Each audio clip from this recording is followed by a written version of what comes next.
Sous pression des pays voisins, les militaires maliens acceptent de rendre le pouvoir aux civils 2 semaines après leur coup d'État.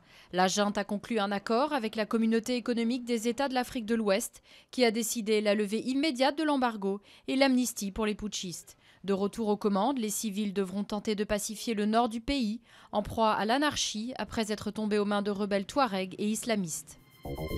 Violence toujours plus meurtrière en Syrie, plus de 80 personnes ont été tuées samedi, à seulement 3 jours de la date butoir de l'ONU.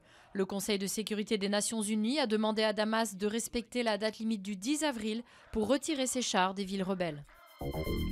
Plusieurs centaines de membres de forces de l'ordre mobilisés dans l'Essonne afin de rassurer les habitants après des meurtres en série commis avec une même arme.